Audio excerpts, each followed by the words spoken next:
Hello friends, इस video में प्रत्यक्ष प्रमाण पर स्टडी करेंगे। तो सबसे पहले प्रत्यक्ष शब्द की निरुक्ति पढ़ेंगे, ठीक है। तो प्रत्यक्ष शब्द दो शब्दों से मिलकर बना होता है, एक तो प्रति प्लस अक्ष, ठीक है।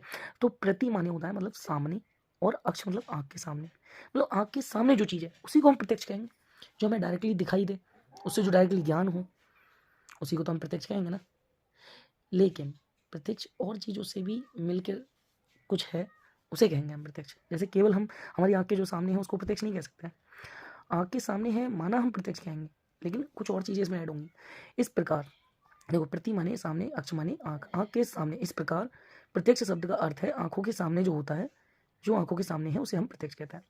लेकिन ये प्रॉपरली सही नहीं है। आगे बात करते हैं अब प्रॉपरली कैसे सही होगा। देखो, अक्ष शब्द से केवल आँख ये अर्थ ना ग्रहण कर अन्य इंद्रियों का भी ग्रहण करना चाहिए, अर्थात ज्ञान इंद्रियों से उत्पन्न ज्ञान को प्रत्यक्ष ज्ञान कहते हैं। मतलब हमारी ज्ञान इंद्रियां भी तो उसमें इन्वॉल्व होनी चाहिए। अगर हमारी ज्ञान इंद्रियां इन्वॉल्व नहीं है, ज्ञान इंद्रियों के द्वारा ज्ञान नहीं हो रहा है, तो कैसे कह सकते हैं कि ये प्रत्यक्ष ज्ञान है। तो अर्थात ज्ञान इंद्रियों से जो उत्पन्न ज्ञान होता है उसी को हम प्रत्यक्ष ज्ञान कहते हैं। ऐसे अब डेफिनेशन की बात करते हैं कैसे। ये इंपॉर्टेंट श्लोक है कि असात्म इंद्रिय अर्थनाम सन्निकर्षात् प्रवर्तते व्यक्त तथा तो यह बुद्धि प्रत्यक्षम सा निरुच्यते। तो जब आत्मा, इंद्रिय, मन और अर्थ, ये चार चीजें, आत्मा, इंद्रिय, मन और अर्थ, इंद्रियों के विषय शब्द स्पर्श रूप रसगंध के सन्निकर्ष से, मतलब इनके सबके संयोग से जो बुद्धि या ज्ञान तत्क्षण प्राप्त होता है उसे हम प्रत्यक्ष कहते हैं, ठीक है।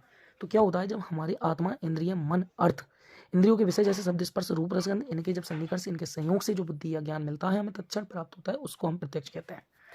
तो इतना आपको याद करना है, ठीक है। उसके बाद जो है,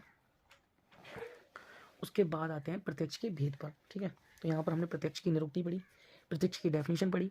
अब आते हैं प्रत्यक्ष के भेद पर। तो प्रत्यक्ष के दो भेद होते हैं, एक होता है निर्विकल्पक प्रत्यक्ष, एक होता है सविकल्पक प्रत्यक्ष। निर्विकल्पक प्रत्यक्ष का मतलब क्या होता है मैं बताता हूँ। जैसे यदि कोई बहुत दूर स्थित वस्तु है, तो उस वस्तु की केवल प्रतीति मात्र होती है। मतलब अगर बहुत दूर है वस्तु तो वो दिखाई बहुत कम देगी, ठीक है। तो हमें ये नहीं पता लग जाए पाएगा कि ये क्या चीज़ है, इसका नाम क्या है, या क्या नाम है इसका, ठीक है। तो यदि कोई वस्तु बहुत दूर स्थित हो तो उस वस्तु की केवल प्रतीति मात्र होती है, उसका अंशांश स्वरूप मतलब बहुत छोटा स्वरूप, अर्थात उसका नाम, विशेषता आदि का ज्ञान नहीं हो पाता। तो ऐसे प्रत्यक्ष ज्ञान को निर्विकल्पक प्रत्यक्ष कहते हैं। मतलब उसका नाम नहीं पता लग पाता, उसकी विशेषता ज्ञान नहीं लग पाती है, हमें पता नहीं लग पाता ये क्या चीज़ है, तो उसको हम कहते हैं निर्विकल्पक प्रत्यक्ष। और सविकल्पक, जिसे हम देख सकें, नॉर्मली हम जान सकें, ठीक है, तो उसको हम कहेंगे सविकल्पक प्रत्यक्ष। तो इसकी एक टेबल है, आपको वो पहले अच्छे से याद करनी है कि प्रत्यक्ष प्रमाण दो प्रकार का होता है। निर्विकल्पक प्रत्यक्ष, जिस विषय की प्रतीति मात्र होती है, मतलब बहुत सूक्ष्म बिल्कुल, ठीक है। सविकल्पक विषयों के अंश का ज्ञान होता है, ठीक है। तो अब निर्विकल्पक और सविकल्पक, निर्विकल्पक का कोई टाइप नहीं होता, ठीक है। ये ऑब्जेक्टिव में आया था हमारे। तो निर्विकल्पक का कौन सा टाइप होता है, कोई नहीं, तो इनमें कोई टाइप नहीं होता, ठीक है। लेकिन सविकल्पक के दो टाइप हैं, एक है लौकिक प्रत्यक्ष और एक है अलौकिक, ठीक है। तो लौकिक और अलौकिक याद रखेंगे। सविकल्पक के दो टाइप हो गए, लौकिक और अलौकिक। अब लौकिक भी दो टाइप हैं, लेकिन अलौकिक के तीन टाइप हैं।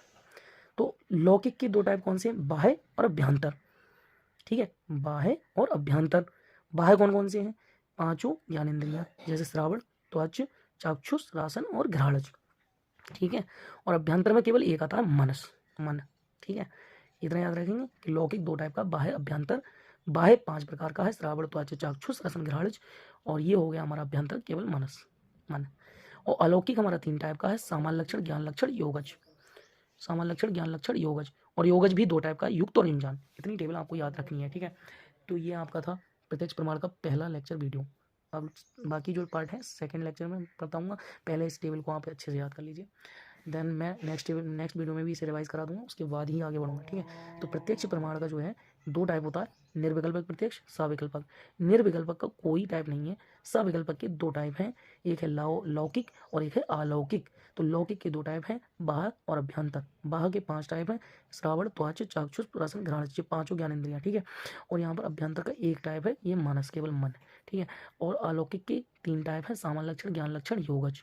तो सामान्य लक्षण, ज्ञान लक्षण, योगज, ठीक है। और योगज भी दो टाइप का है, युक्त और युंजान। यहाँ से योगज है और इसी से दो टाइप है, युक्त और युंजान, यहाँ से, ठीक है।